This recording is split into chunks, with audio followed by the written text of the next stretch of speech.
Mulweni. Welcome everyone. Welcome back to Fresh Perspective. And I want you to help me welcome Corneels Schabort, friend of many years and a very interesting person. Should I say character, Corneels? Interesting character?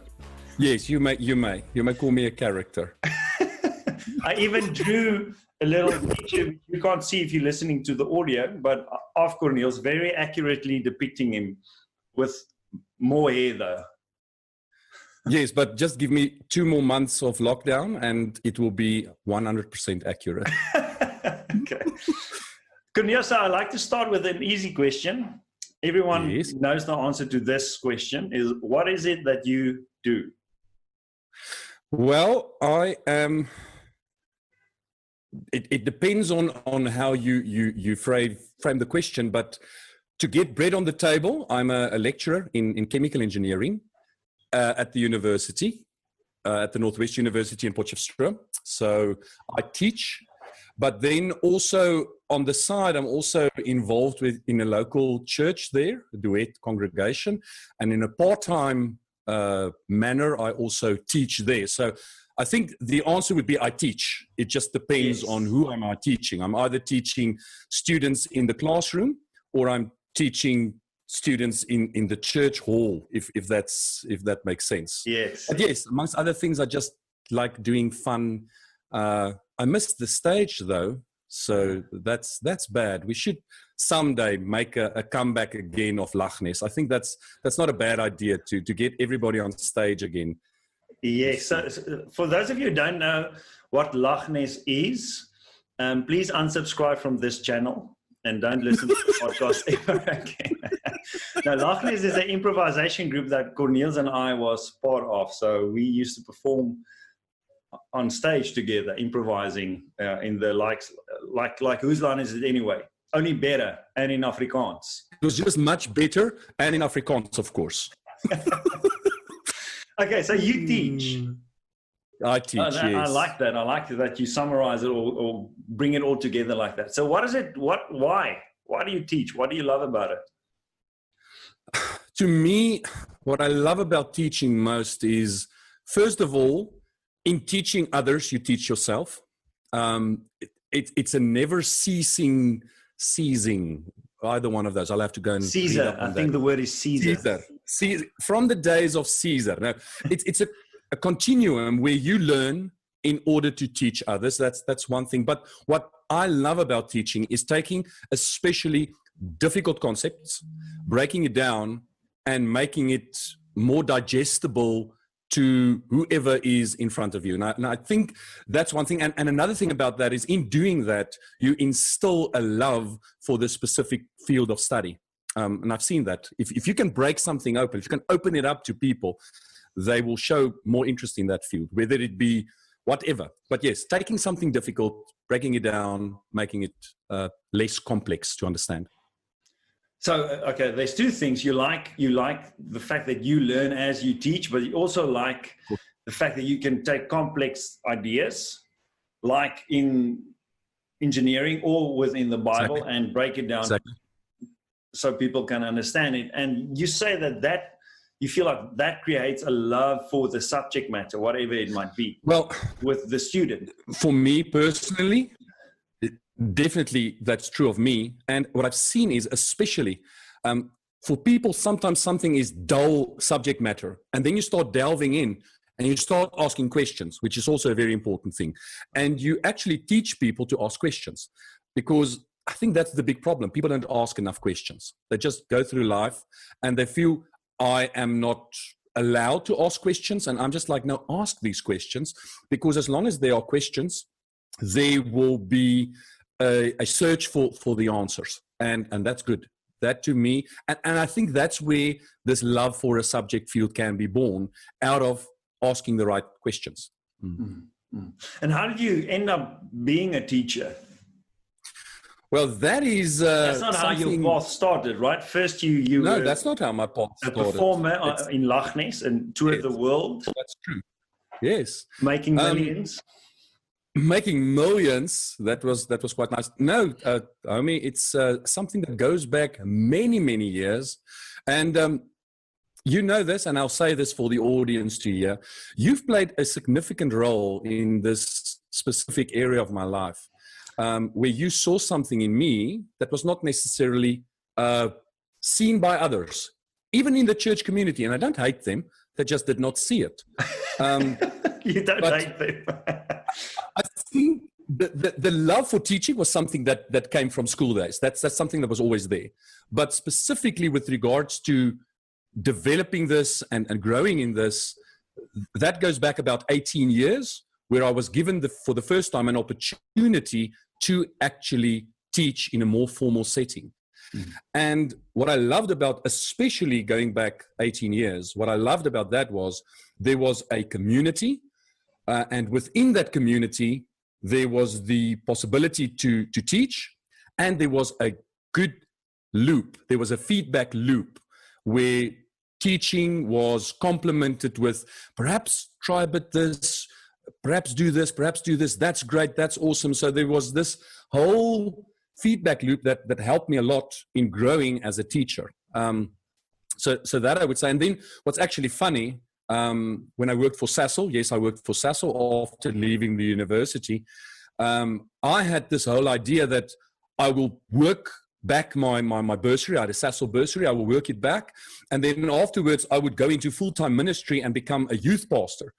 And that's not how life panned out. In the end, I did end back in Potchefstroom, but I ended in the role as a teacher, but not as a full-time paid spiritual teacher, more a chemical engineering teacher. But then again, it's funny and it's wonderful in the same sense how these things come together. And it's the longer I'm progressing on this road, the distinguishing factors between these two, the boundaries is less vague. I mean, teaching is a general principle, but yes, and how these two things actually, a natural talent and a spiritual gift, those two actually coming together, and that to me is wonderful.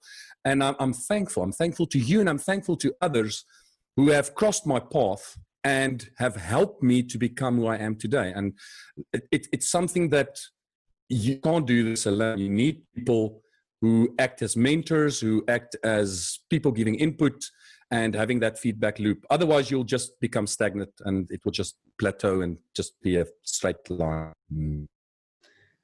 That makes a lot of sense. And thanks for acknowledging my role in it, Corneels. I think I will making it bigger than it was. I was just like no, it's much bigger than you think it is. I mean, no, but I'm serious. It's one of those things.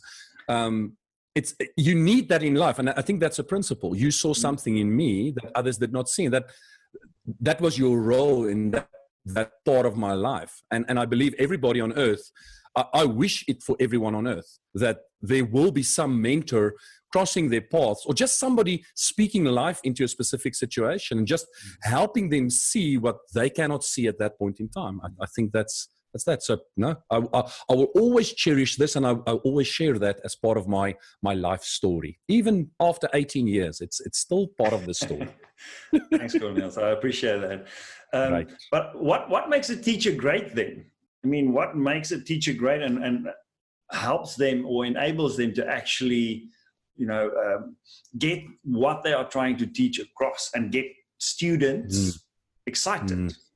Because I like the fact that you say that the lines get blurred. Teaching is teaching. Exactly. So it's about what you know, distilling that complex thing into something understandable and digestible, and sharing it in a way that the student goes like, yeah, I'm excited. I get it.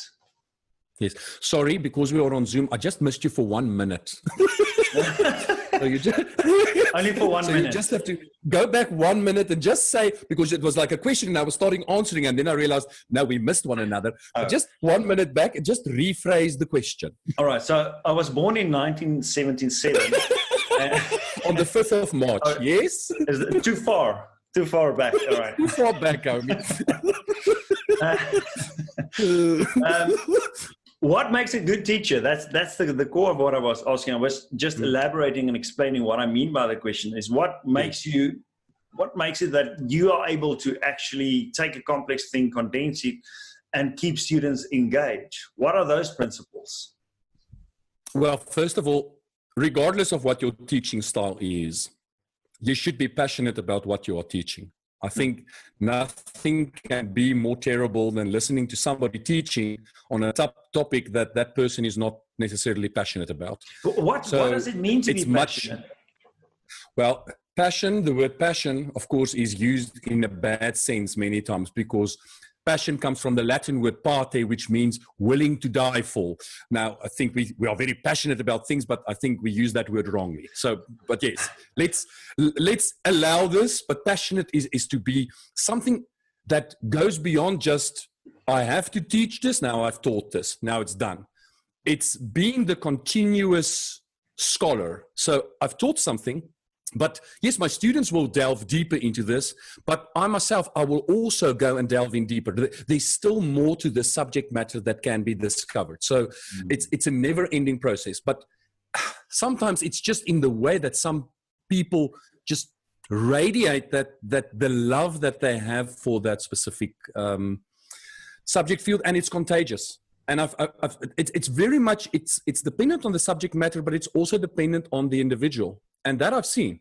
And I've heard that also in my 10 years of teaching. Sometimes you get people who will tell you outright, they will tell you, listen here, I hate the subject, but it's just the way in which you presented this just made me love the subject. Even though I will never continue with the subject, but it's just the way in which you taught that. So I think there's a very big responsibility on the shoulders of teachers to at least show a love for the field and present it in a way that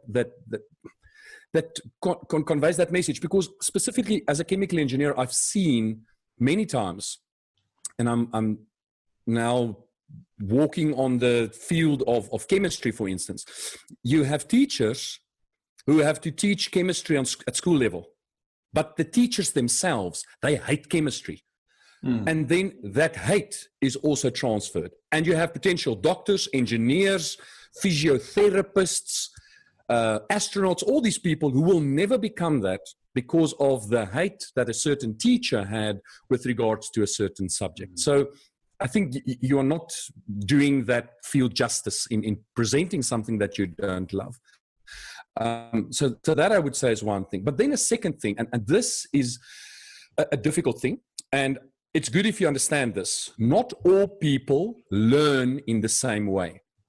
So if all people don't learn in the same way, then the same teaching method will also not be applicable to everyone.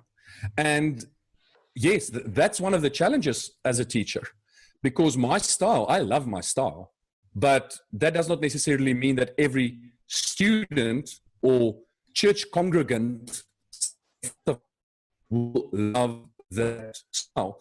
And it's actually something, I visited Florida last year, not the one in Johannesburg, the one in the States.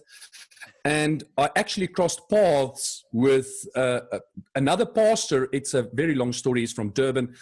And then he actually made a point, and it helped me so much. And he reminded me of this fact, and it's actually a logical thing. Some people are more visual learners, other more audio, other more physical, whatever it is.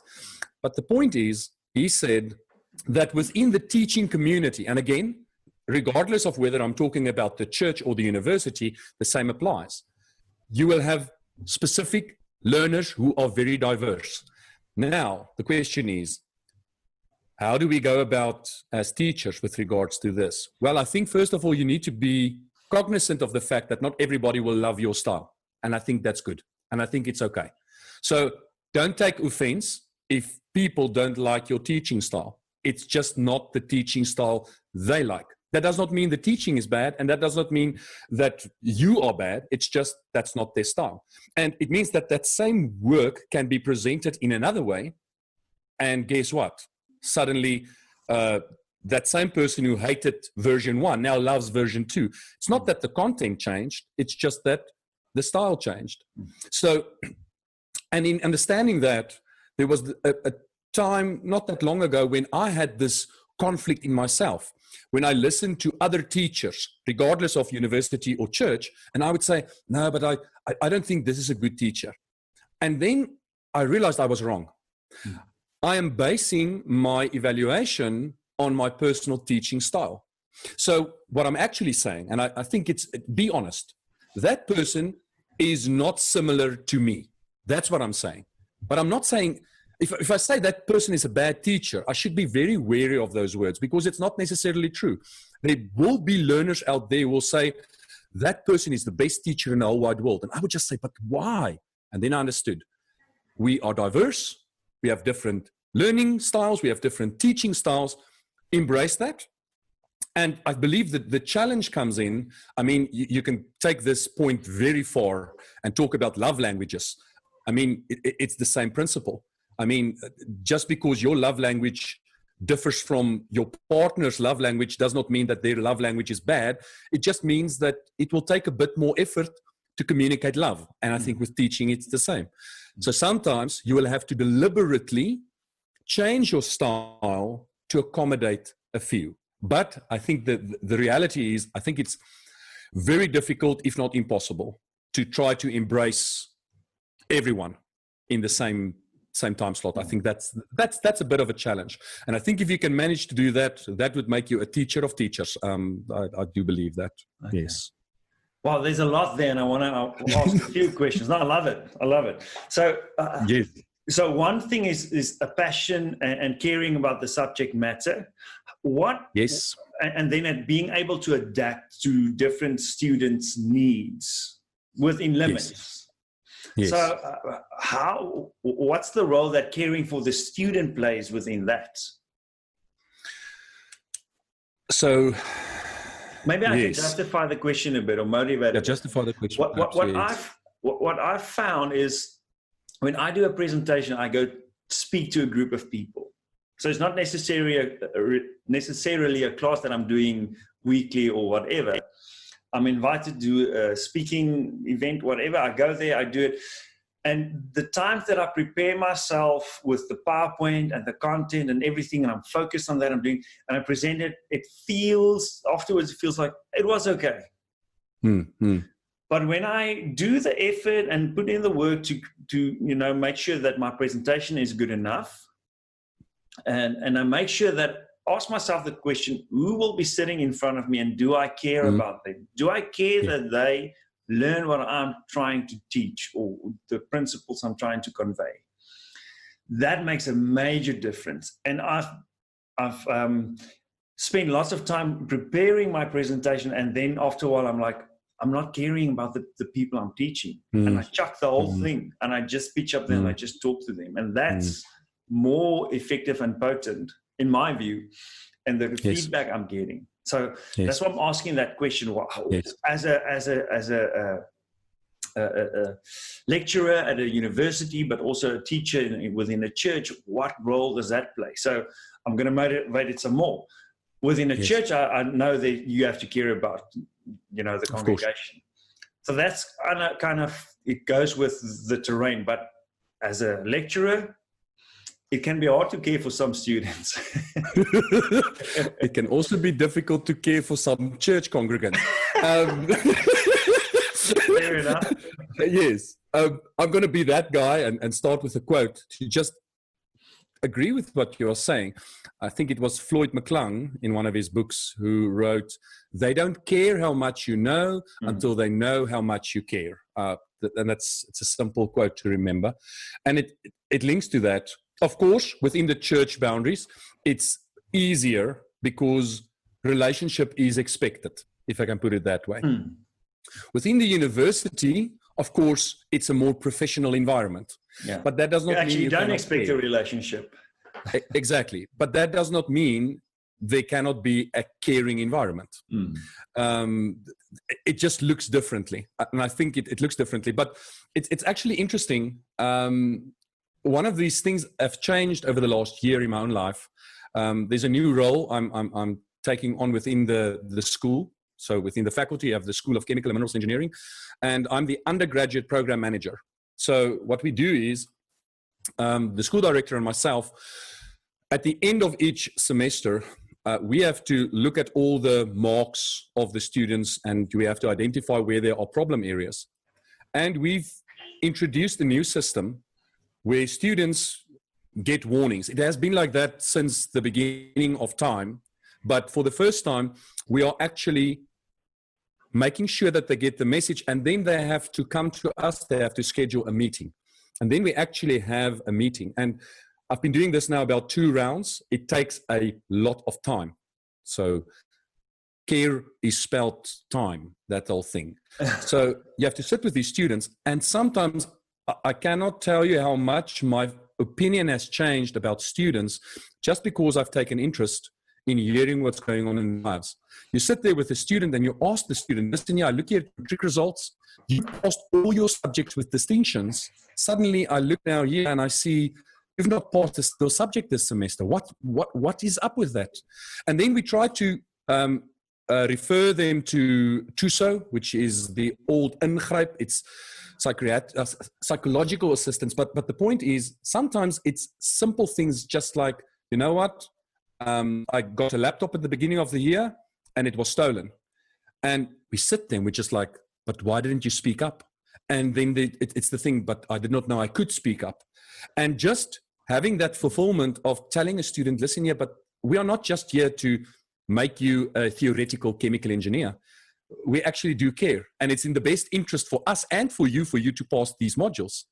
So what has changed in my way of looking at students, because the problem is if you're in education, if you're in a teaching role, and every year you have a new group of people sitting in front of you, I think it's difficult and it's a challenge, especially if you have bigger classes, that you tend to sometimes lose a bit of that, and your student in front of you becomes, and I'm very honest now, just becomes another client sitting in front of you who has to pass your module, and then they'll move on, and you'll get new students. So I think it's a big challenge, and I'm starting to find a balance in that. But yes, I do believe what you're saying is true. If you don't care about students, they will not care about your module. And that's taking me back to what I said earlier when I said that some of these students, they love you as a teacher, and hence they love the module, or they perform well in the module without loving the module so much. But they just, it's a show of affection backwards. I'm showing my affection to you as lecturer and appreciation because you have shown affection in this direction. But it's a bit of a challenge. And as I say, yes, I'm starting to realize that. And I think one of the things that we need to be reminded of, I'm trying to preach to myself actually in saying this, in being reminded of who is the person sitting in front of you. If you realize, listen here, this is not just a surname, a name, and a student number. This is actually a human being with a history, with a background. And I think the problem we do often stumble upon is we make assumptions. We make assumptions about people sitting in front of us. And because we make these assumptions, we treat them according to our assumptions. And then you start realizing, but listen here, this person sitting in front of me, they don't have money, for instance. Or he had this laptop, but he sold the laptop, took the money and sent it back home. And you're like, but that's stupid. Yes, it is stupid, unless mom and dad has no work and they have no money. And that's the only choice. And you hear these things and you're just like, oh man, there's so much to be done. There's so much need out there. And it's right here in front of us. It's a funny concept. But the masks, we're all wearing masks now in COVID-19 time. I think they're also wearing masks on a deeper level. We hide behind masks. We are not true. And hence, I don't know what's going on in your life. You don't know what's going on in my life. Hence, there can be no relationship. And then we just operate based on assumptions. And hence, we cannot care. So I think caring will mean to take an active decision to know what's going on in your life. And yes, we can talk a lot about how does that practically pan out in a class of 50 students. How does that work? Those are the challenges. But I agree with what you're saying. No caring. If you don't care, they don't care. That's the point. That's the bottom line. Yeah. Yes. Yeah, I think that the quote was from The Father Heart of God by Floyd McClung, which is a great book. Wonderful. But I was wondering if you've read anything by Ken Robinson. He wrote the book Element, he also has a TED talk about education. An element is about. I'm writing it down. Yes. Yeah. You should read that. I think you'll find it interesting. But element is about. Ken, what's the surname? Ken Robinson. Sorry, surname? Robinson. Okay. Now just making a note. Like Robinson Crusoe, but they're not related. So, but he talks in element. He talks about the different ways that people actually learn. Okay. And I think he lists 7, if I remember correctly. But I want to share a short story, which I think you'll appreciate, linking it with both teaching and the church. He tells a story in his TED talk about a drawing class. Mm-hmm. And the teacher, tells the children they can draw anything they want, and they start drawing. And she's walking, through the desk and looking at everyone's pictures. And she asks, whatever her name was, little Susan, what are you drawing? And she says, it's a picture of God. And the teacher goes, oh, but no one knows what God looks like. And little Susan goes, well, they will in a minute. Which I think is absolutely brilliant. Well, in a minute. I mean, I'm drawing it now, so I really love that. But what the point he's making is that when we are smaller, children, we take a chance. Mm-hmm. We take a stab at something. We try, but as we grow up, we become more fearful to actually try, to ask, and to just put a creative idea out there or a question which might be vulnerable out there. So that was kind of my thought about that. I also wanted to ask you in regards to teaching, I mean, what's the responsibility of the student? Because it can be very hard work to listen. So yes, the teacher should, have a passion for the subject matter and present it in an interesting way, yes, and should care for you. What's the responsibility of the student, and what do you notice happens there? Even though all of these things are in place, some students just don't engage.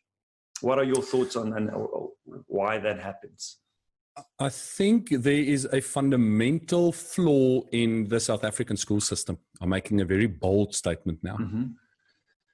And the problem we have is the teacher or the lecturer is seen as the sage on the stage. Mm-hmm. You are the person, you know everything. I'm here to listen. I'm just here to listen. I don't have to participate. I don't have to engage. I'm just sitting here. And I do believe a good teacher, and that's my philosophy. Again, these words are coming from research that I believe a good teacher is not supposed to be a sage on the stage, but rather a guide on the side. And that brings us to a very popular word nowadays, which is called self-directed learning. And I believe that we can go a long way in the South African school system, education system as a whole, if we can, instead of trying to dump. Could you just quickly explain what self-directed learning is? Okay, self-directed learning is, as the name says, I am self-directed. So what this means, if you teach me how, and I will do it then. So the long and the short is the execution will lie with me. So for instance, let me put a broad statement. I show you how to do research, but because you are a self-directed learner, you have an interest in the oceans of the world. But because I have taught you how to acquire information, how to go about, you will be able to, on your own, go and obtain that information. Okay. Yes, you might ask some questions along the way, but that's the whole point, because the advantage of that is, that means learning does not stop, because that's the big problem. I go to university, now stop. No, it never stops. But self-directed learning means I'm in a situation now, I'm going now to the workplace. Now I'm in a workplace, suddenly a boss walks into my office and says, listen here, it's COVID-19, we can only do these things. And you're like, okay, but I'm a self-directed learning. I do research. I see you have Zoom, you have Discord, you have Microsoft Teams, you have all these options, and you do an evaluation, you go back, you present a report to the boss, tell him, I've compared all these specific things, and I think we should go with this option. Nobody has taught that person to do that. That's a self-directed learner who has acquired information that was not to his or her disposal before the time. So we can cut a lot on theory. So there's a lot of theory we have in our school system, just theory. And I'm just like, wouldn't it be better to have one module, for instance, where you teach somebody how to obtain the information and then say, listen here, those of you who are interested in geography, boom, you can apply it in that field. Those of you who want to do history, go. And you rather give them the skills, the tools, and not just memorizing the first presidents of the Republic of South Africa. I mean, just memorizing facts. How is that improving me as a being? Yes, it's good for the trivia evening at the bar. Yes, and I can win 500 Rand. But I mean, just knowing useless facts instead of saying, listen here, I cannot tell you who was the first 5 presidents of South Africa, but give me 2 minutes and I'll be able to tell you because I know how to obtain that information. That to me is more valuable, the skill, than just being a walking encyclopedia. So I think like the way you differentiate between information and skill. Teach the skill versus teaching the information. Exactly. And that's what self-directed learning is, a skill. You become a lifetime scholar. And then the advantage of that is if somebody is a self-directed learner, that person can achieve much more because then there's no limits. Because currently, if you are information bound, I'm bound by the syllabus. I'm bound by whatever is chapter 1, 2, 3. But now, because I'm a self-directed learner, I'm not interested in the South African history, for instance. I want to know about the United States. Then I can do that because I know where to get the information that's reliable. So, yes, I think there are various advantages related to that method. What I want to get back to is we are not there yet. Yes, in many cases we are there. So the current state, the status quo, I would say at this point in time, is one more of spoon-fed students in many ways. And that to me is a big problem because those are not effective people in the workplace globally. I mean, and South Africa is lagging behind. The rest of the world is not on a spoon-fed basis approaching life. They are more on a skills-focused, self-directed learning basis. So, but the problem is now you get a school system, education system. How does it work? It's called teaching to the test. So I coach my students to write exams and they all pass with distinctions, and those distinctions don't mean anything. And many times when people state these things, they're like, yeah, but you're just saying that because perhaps you did not do good at school. I did do good at school, did do well at school. Is it well or good? You see, it's a big problem. But the point I want to make is obtaining distinctions does not necessarily mean, what does it translate into? You have memorized a couple of exam papers. You were able to memorize 50 facts for your history paper. Well done. You're a good parrot. That's what you are. And I know people will say I'm being very harsh now. I'm just like, I believe we can spend less time in school and deliver pupils who are much more able to do things in life and be able to contribute to society. I'm just thinking there are better ways. And I think it's just this whole thing about nobody wants to take a step back and say, no, but perhaps we must rethink this whole model. I don't know. It makes sense. I mean, the school system we have currently was designed for the industrial age. It was designed to equip people to work in a factory. Exactly. To kind of just continue the factory mindset. So it did work well to educate the masses to be able to do low-level skilled work. But I mean, we live in a completely different age now. Information is not the issue because information is accessible. Exactly. And there's also, I want to distinguish between being able to get the information to answer a question and learning something. Okay. There's another distinction. So now we're getting, we're now talking about even a higher level of thinking. And I'm struggling with that because I'm struggling with that at this point in time with my students. So one question I like asking in exam papers or tests is critically evaluate the following statement. And that is a higher level of cognitive engagement with information. It's one thing to get the information. I totally agree. But now you have to be able to critically evaluate that. And that is a skill that's very scarce. Mm-hmm. I don't see that very often. I'm very serious now. People they struggle with engaging with information and in a civil way, having debates or having an opinion and saying, listen, yeah, I hear what you're saying, and you are saying this, this, this. And those are all good grounds for what you're saying. I'm saying this, this, this. And I feel stronger about this. You have your opinion, I have my opinion, but I feel, and I do believe that's one of those skills that's more required. But that's something that you need to be taught. It's a thinking way, it's an approach to life, and that's more philosophical. That's on a much higher level than just memorizing facts. But yes, I love that. I love it personally. I love that. But you don't find that very often. Is that skill something that can be taught? Well, if I think about this, and how do we do that? I think it can be taught. If you create an environment from a young age already, and it can start in the family, where people sit around the table, which is always a good thing, and you just start discussing topics. And you just start discussing, listen here, do you think that it's a good idea that there is a ban on selling cigarettes at this point in time? And you can have a whole discussion about that and allow all the opinions around it to sit process. And I do believe that the adult or the more mature person, which is not necessarily always the adult, but the more mature person will have to then facilitate the whole discussion and say, oh, but that's a valid point.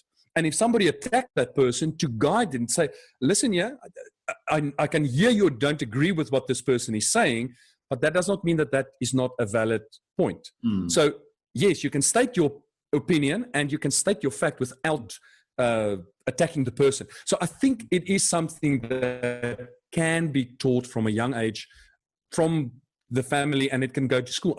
I mean, it can be so much fun. Imagine you have these kind of discussions in class where you discuss relevant topics about what's going on in the country. I'm just not thinking in one line, and allow people to have opinions. That will force you to acquire the knowledge before the time. I mean, you will not be able to participate if you don't already have as a prerequisite the information. So you will have to know what's going on around you, and then you can participate.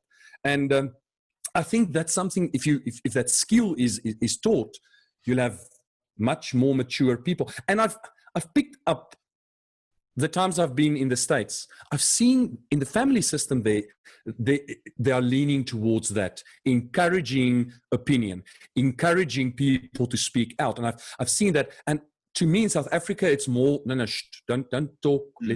Don't talk about these things. We don't talk. It's not politically correct. We don't discuss this.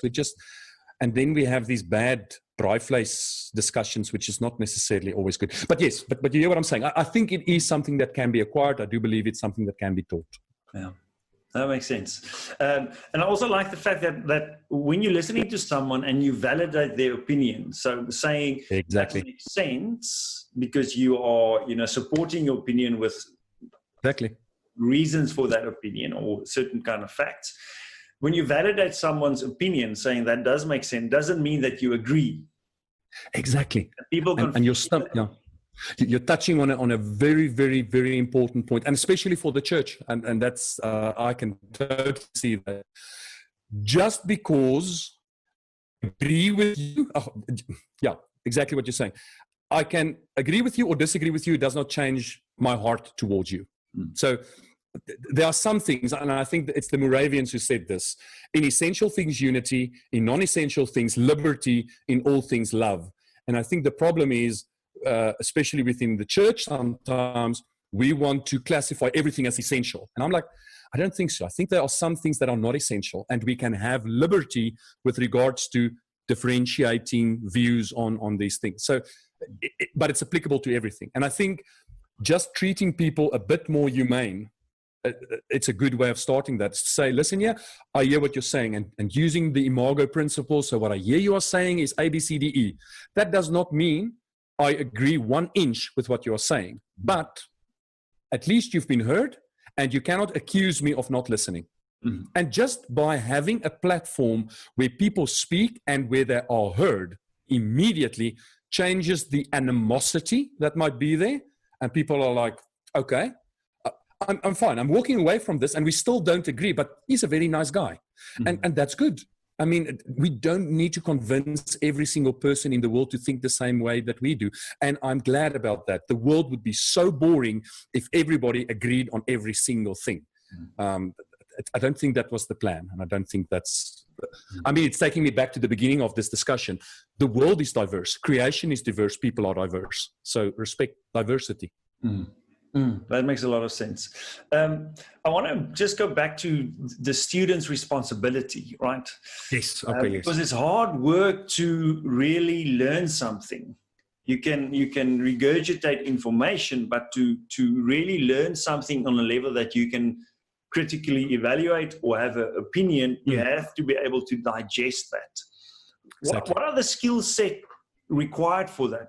What is the skill set required to be able to get information, digest information, and then use it to critically evaluate or formulate an unique opinion or personal opinion?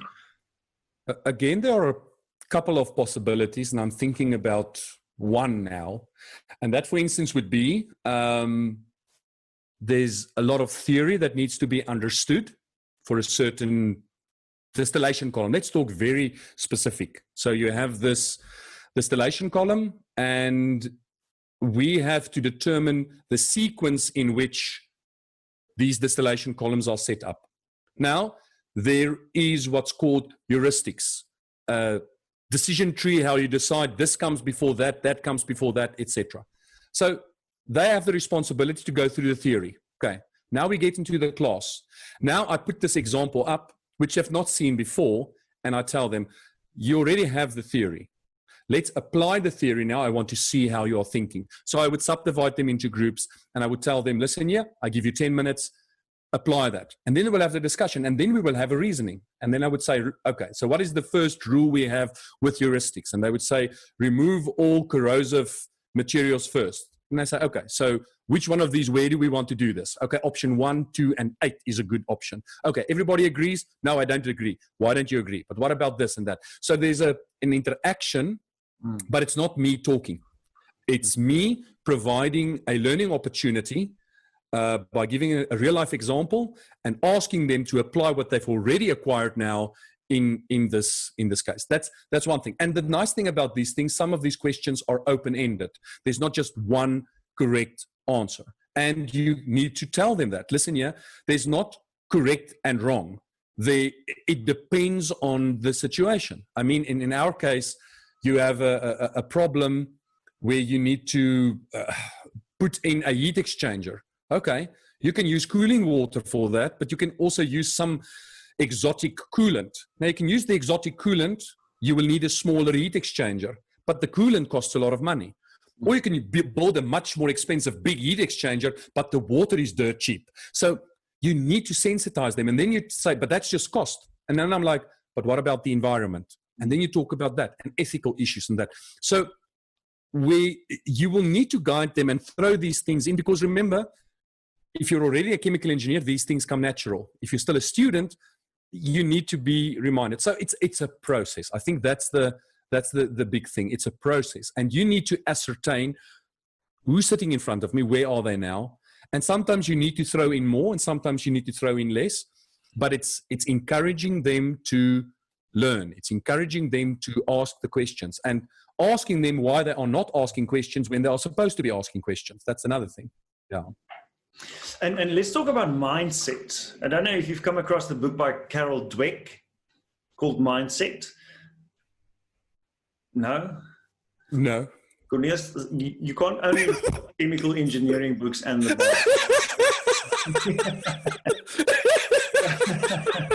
so, Carol, I was born to lead, not to read. Readers are readers, Corneels. Let's just put that out It's a podcast, not a readcast. All right.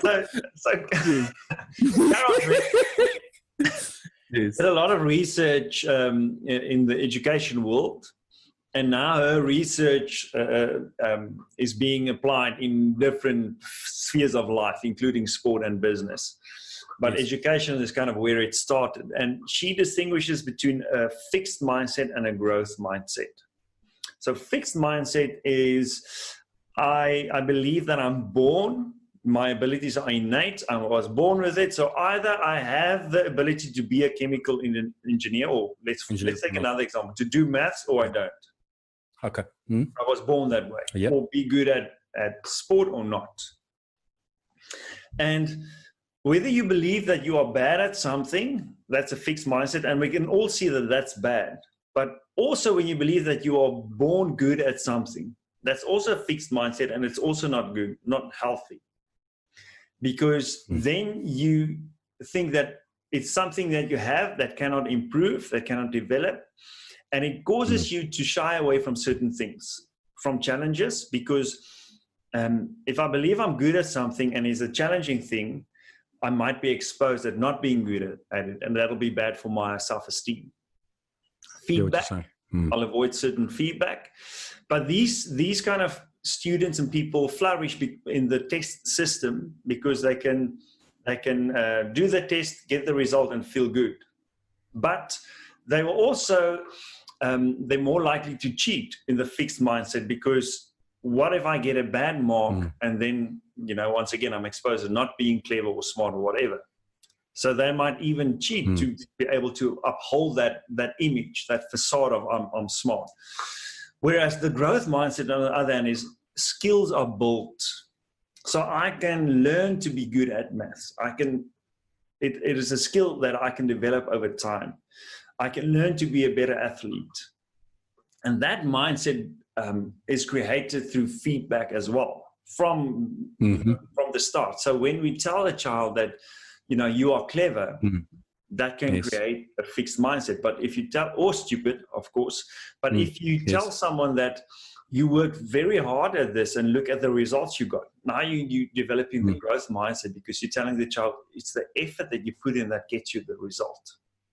So maybe that's the summary of the book from my side, but still read it. There's some, there's a few sentences more in the book. It sounds like such a good summary. I mean, I cannot beat that. Not in that short time. Please read that book. It's brilliant. But I just wanted to put it out there and hear your opinion on, have you seen this play out with students, where you get students like you feel like you are just going to be left behind, no matter what my teaching style is, no matter how much I care, no matter what. And that might be attributed to the fixed mindset. Yeah, on an individual basis, I've definitely come across this. But it's a difficult thing. It's a difficult thing, because sometimes that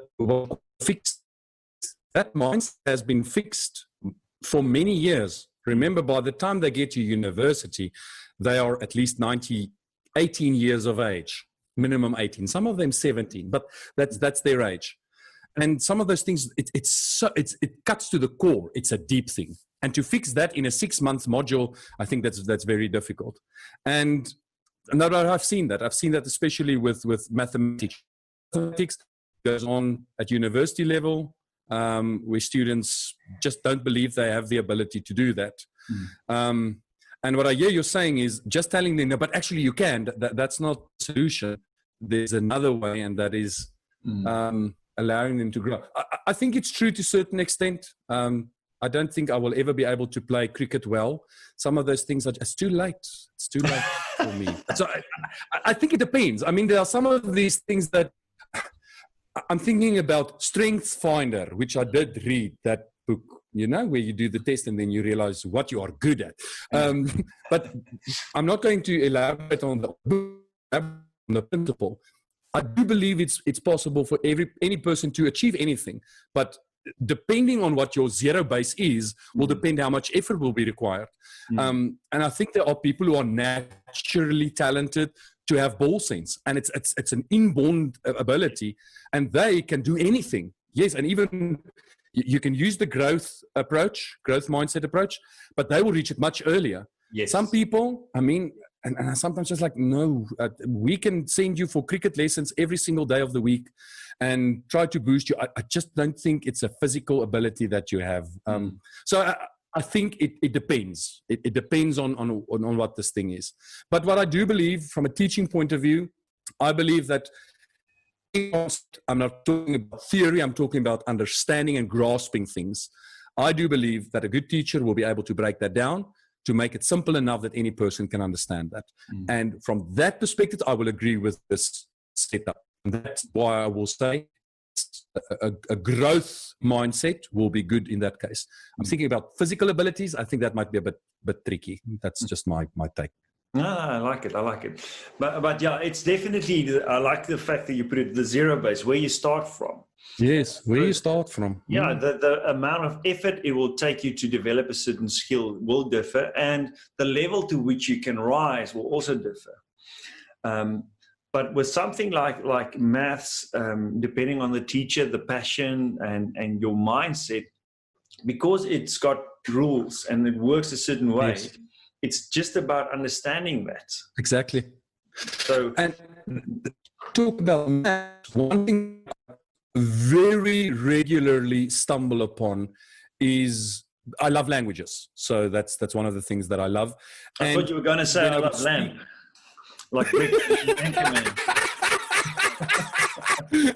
it's kind of a big deal. No, the thing is that I love languages. And then I come across people and they would tell me, oh, Corneels, you are so clever. And I'm like, no. And then they would make a statement saying, I will never be able to learn another language. So that's a fixed mindset. Yes, okay? It is. And I question that always. I'm just like, that's nonsense. And then they would say things like, I want to talk that language. I also speak. I want to talk that language. I want to speak that language. And I'm like, no, you're lying to yourself. Because if you really wanted to speak that language, you would have already gotten some sort of online course or textbooks, set aside a certain amount of hours to do that every day. I think that perhaps fits in here. We also have this idea that it's a gift, so it just falls upon you, and then you can speak another language. That's not true.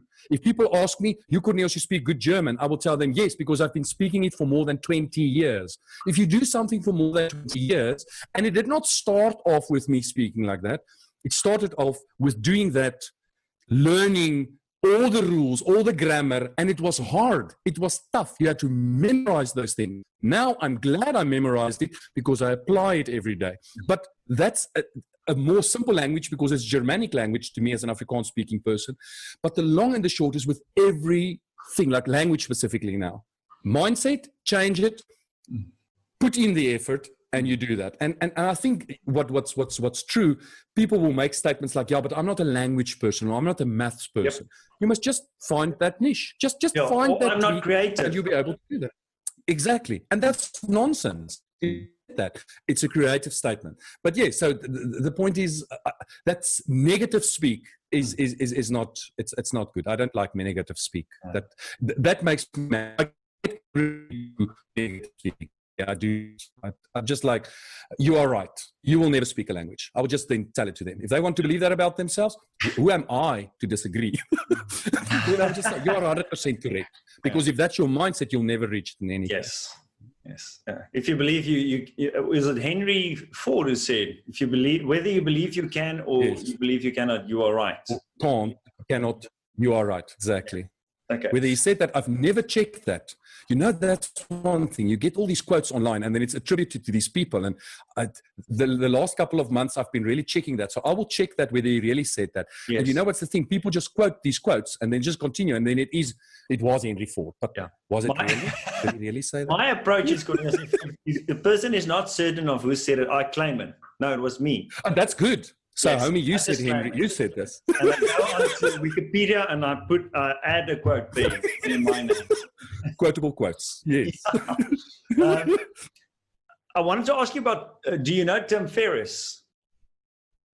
He wrote the 4-Hour Work Week, the 4-Hour Body. I've heard about those books. Tools of Titan. What's the second one?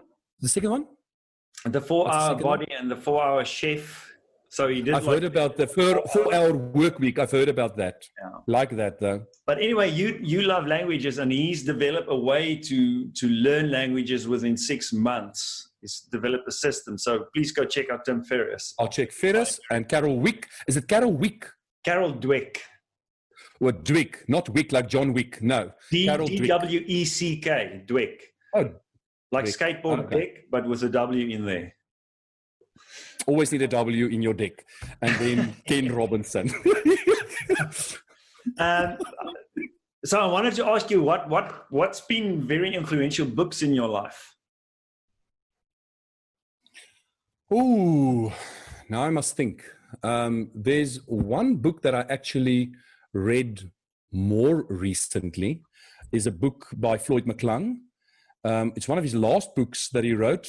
The book's name is Leading Like Jesus. Mm-hmm. And what he is stating in that book is the whole upside down kingdom, that being a leader is the whole thing about servant leadership. Mm-hmm. And that book, I've used that so many times over the last couple of months. When we visit schools, we sometimes visit schools for leadership training. And I've realized that is the most difficult thing. For many schools where many of the pupils are professing Christians, they are totally flabbergasted when you set up this model and you say, well, Jesus said he did not come to serve, but he did not come to be served, but to serve and give his life as a ransom for many. And everybody will sit there and they will say, oh, that's wonderful, that's great, amen, that's good.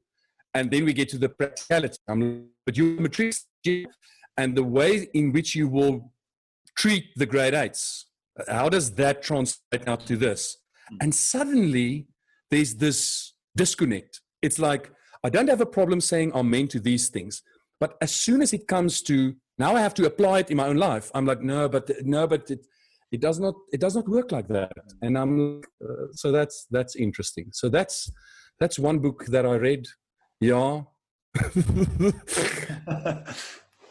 You're putting me on the spot now with regards to the books that I've read. If I come up with other ones, I'll tell you. On the stage, and I like the rhyming, but the guy on the side, you're a poet and you don't even realize it. Classic line. Corneels, thank you. Thank you very much for joining us and sharing your perspective on teaching specifically, but also on life. My last question is, what do you feel is your superpower? My superpower is to make people laugh. That is an important thing. We need more laughter in this world. So I don't necessarily tell good jokes, but I will laugh at your jokes. And as I laugh for your jokes, everybody will laugh. That's just how life works. So I would say that is my superpower. I agree. You have a very unique laugh, as I'm sure you've been told many, many times. You're the only person that I know that can be recognized by their laugh. That's good. It's good. It's good because then you don't need to remember faces. They will come to you. Yeah. Just laugh, they'll come to you.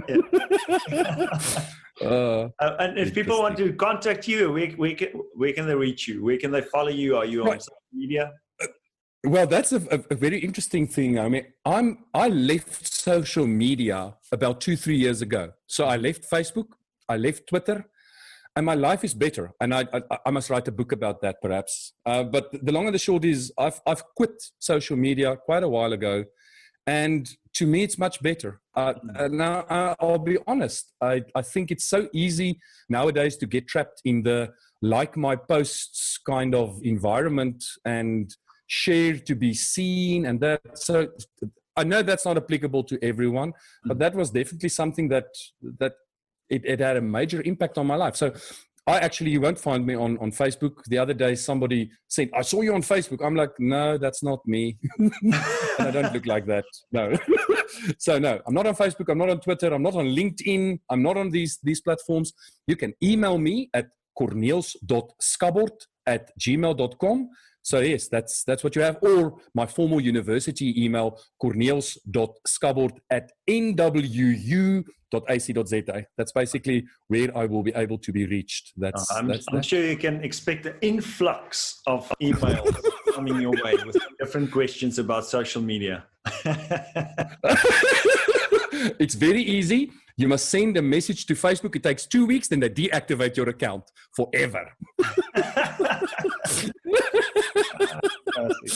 Thank you, Corneels. Thank you for being on. Thank you very much, homie. Yes. Wish you all the best. Bye-bye. It's a pleasure. Bye.